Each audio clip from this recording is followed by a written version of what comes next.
Vivo V11 Pro, arguably Vivo's most interesting launch in India. I've spent over a week with it as my primary, and here's what I think.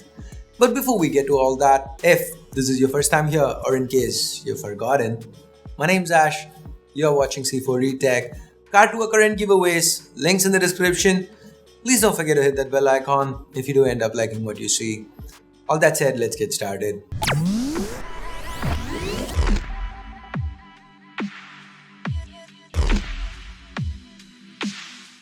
So guys, let us start with one of the highlights of this phone. Like it or hate it, it's got an in-display fingerprint scanner. Personally, I like it. Yes, it's not as fast as the fingerprint scanners on the OnePlus 6 or even the Poco F1, but it definitely is as fast as or faster than what Samsung offers on many of its phones. And given the 18:9 fad that we've been seeing for almost a year now, almost every brand they've kind of moved their fingerprint scanners to the back, and now we have rumors of Samsung coming out with it on the sides.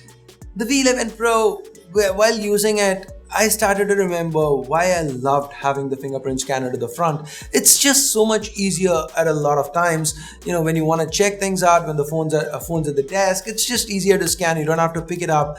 By the way, there is a combined face and fingerprint option that lets the V11 Pro unlock based on either face unlock or fingerprint, and that worked great too. It's worth noting that there is an IR scanner included up top that helps with face scan accuracy, especially under low light. Overall, the in-display fingerprint scanner felt more like a value addition than a gimmick here. So good job, Vivo. Now remember, for an in-display fingerprint scanner to be implemented, as of today we need a Super AMOLED screen. So that's another advantage. We've got a 6.41-inch Super AMOLED panel here. It's a 19.5 by 9 panel, and since it's Super AMOLED, I don't really have anything new to say. It's Super AMOLED, it's great. The tiny notch up top is also very unobtrusive. I didn't mind it at all. The fact that this was almost all display makes the V11 Pro feel like a more expensive phone, much more expensive than it actually is. The back of the phone, it looks good too, but here's where we see how Vivo has managed to keep the price low. It's a dual tone kind of finish with the bottom shimmering.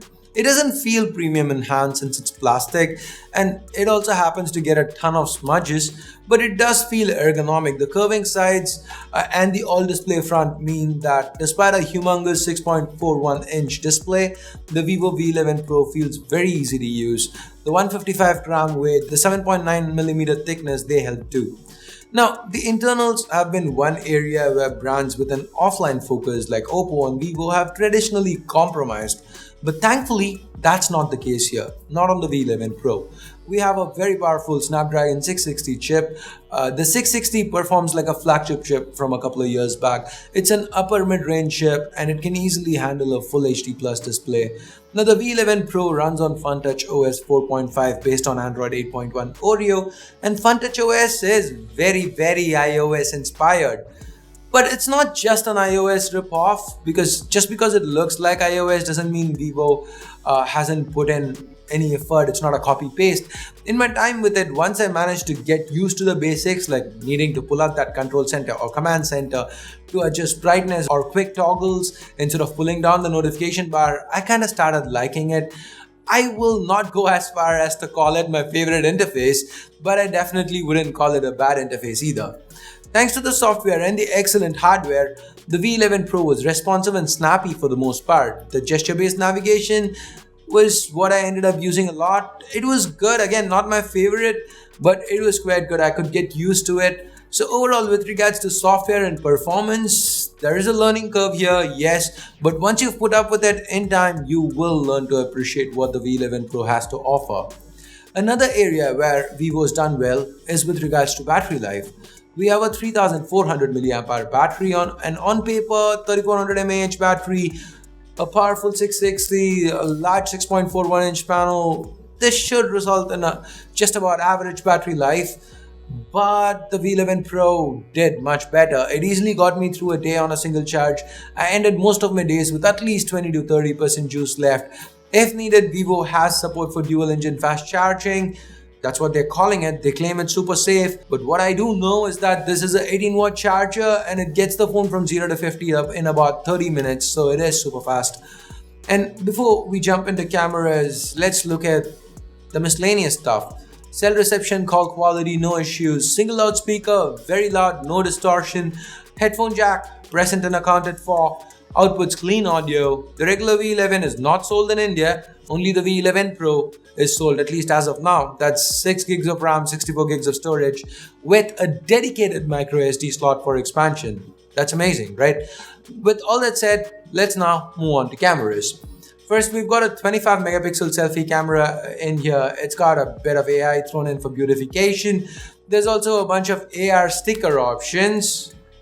Yeah, there you go, laugh it out.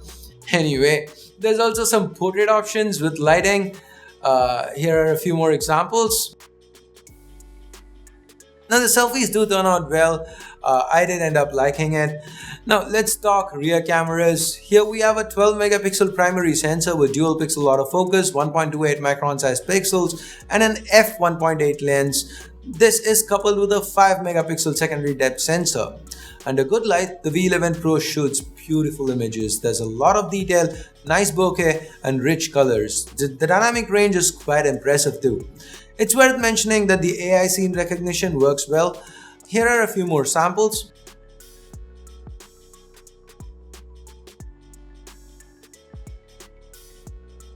Under low light, the performance deteriorates. The images are noticeably softer. The lack of OIS means the ISO needs to get boosted, hence increased noise. Do note that Vivo does offer a full-fledged manual mode, so you can tweak it, get a little bit better pictures if you want to. On the video front, at launch, the V11 Pro did not have 4K capability, but that got added later, so it does show that Vivo is paying some kind of attention to updates. The lack of any kind of stabilization though hurts. The footage itself is well detailed, but it is also a little sad to see 1080p 60 FPS missing. Now with that, let's get to pricing. The V11 Pro is priced at 26,000 rupees, and remember, this is aimed at the offline market. So is this the best value for money phone? Nope, that's still the Poco F1. But it is a very solid offering from Vivo that brings something like a futuristic in-display fingerprint scanner and an almost all-screen front without having any major cons. So I was both surprised and happy with the V11 Pro, and if you do end up buying one, I'm sure it would serve you well. Again, aimed at the offline market. If you keep thinking, why am I stressing that? Here's a card. Do check out my video on how online and offline work and how is it that how does the pricing get affected by that. So anyway, that's it for this quick video. Okay, not so quick video. Thumbs up, thumbs down based on what you feel. Subscribe, turn on notifications and do all that so that you don't miss out on any of our content.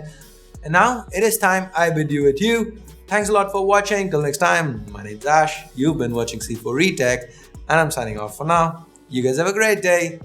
Bye bye.